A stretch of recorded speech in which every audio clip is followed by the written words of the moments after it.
ایک ذکر ایسا ہے کبھی مت چھوڑنا،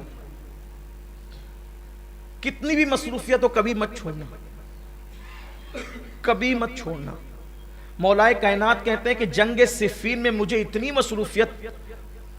مصروفیت تھی، بہت بھاگ دوڑ تھی جنگ صفین کے موقع پر۔ اس دن بھی میں نے اس ہما ہمی میں بھی یہ ذکر نہیں چھوڑا۔ وہ ذکر ہے 33 مرتبہ سبحان اللہ، 33 مرتبہ الحمدللہ، 34 مرتبہ اللہ اکبر۔ اس کو کہتے ہیں تسبیح فاطمہ۔ اس کے بارے میں روایت میں آتا ہے کہ جو اس ذکر کو پڑھتا ہے دنیا میں اس کے کوئی کام میں اس کو ناکامی نہیں ہوگی۔ ادھر مرے گا ایک قدم اس کا دنیا سے اٹھے گا، ادھر مرے گا ادھر دخول جنت کی سعادت نصیب ہو جائے گی۔ نامراد نہیں ہوگا یہ ذکر، اس لیے کبھی مت چھوڑنا اس کو۔ ایک کلمہ شریف سنا آپ نے، لا الہ الا اللہ محمد الرسول اللہ، اس کے بعد آپ نے تسبیح فاطمہ یہ سنا، پھر اس کے بعد سبحان اللہ وبحمدہ، سبحان اللہ العظیم وبحمدہ استغفر اللہ۔ میرے آقا فرماتے ہیں جو اتنا کہہ لے اللہ اس کو میزان بھر کے نیکی عطا فرماتے ہیں۔ اس کو بھی پڑھو۔ اسی طریقے سے اشہد ان لا الہ الا اللہ وحدہ لا شریک لہ لہ الملک ولہ الحمد یحیی ویمیت بیدہ الخیر وہو علی کل شیء قدیر۔ اس کو جو بندہ پڑھتا ہے اگر 4000 سال کے گناہ بھی اس کے نامہ اعمال میں ہو اللہ اس کو بھی بخش دے۔ بڑا عظیم ہے یہ۔ انبیاء کرام کا یہ وظیفہ ہے جو میں نے پڑھا نا، جس کو ہم چوتھے کلمے کی شکل میں پڑھتے ہیں، انبیاء پڑھتے تھے اس وظیفے کو۔ ایک وظیفہ اور ہے، حسبنا اللہ ونعم الوکیل۔ اسے حضور علیہ السلام مشکل مقام پر پڑھ، یہ دو وظیفے، ایک تو لا حول ولا قوت الا باللہ العلی العظیم، اور ایک تو حسبنا اللہ ونعم الوکیل۔ اس کو حضور علیہ السلام مشکل مقامات پر پڑھتے تھے۔ فرمایا جو حسبنا اللہ ونعم الوکیل پڑھے گا، اللہ فرماتا ہے چونکہ تو نے مجھے اپنا کارساز بنایا اب تیرا کوئی کام بگڑنے نہیں دوں گا، اس لیے اس کو پڑھا کریں۔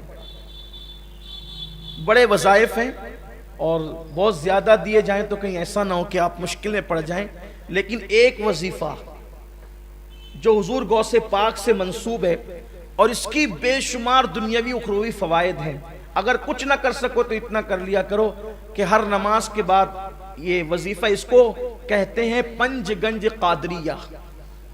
پنج گنج قادریہ یہ ہے کہ فجر کی نماز کے بعد اول آخر 3 بار درود شریف پڑھنا ہے، اور بیچ میں 100 مرتبہ یا عزیز و یا اللہ، یا عزیز و یا اللہ۔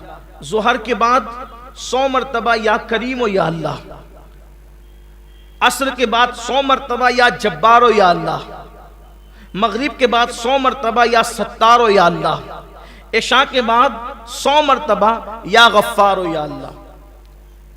1 منٹ لگتا ہے، اور اطمینان سے پڑھیں گے تو 2 منٹ لگتے ہیں، لیکن وظائف کی برکت ہے۔ یہ جو یا عزیز و یا اللہ پڑھتا ہے فجر کے بعد، جو کبھی ذلیل نہیں ہوگا، نہ دنیا میں نہ آخرت میں۔ آپ کو ذلیل کرنے والے خود ذلیل ہو جائیں گے، آپ ذلیل نہیں ہوں گے، اس لیے کہ جو اللہ کو عزیز کہہ کے پکارے خدا اس کو کیسے ذلیل کرے گا۔ آزما کے دیکھ لیں، کبھی ذلت نہیں ہوگی، کبھی ذلت، آپ کو ذلیل کرنے والا خود ذلیل ہوگا۔ اس کے بعد یہ جو ظہر کے بعد یا کریم و یا اللہ پڑھا جاتا ہے، یہ پڑھنے والا کبھی روزی کے معاملے میں تنگ دست نہیں ہوگا۔ عصر بعد یا جبار و یا اللہ پڑھنے والا کبھی ظالم حاکم اس کو پریشان نہیں کر سکے گا۔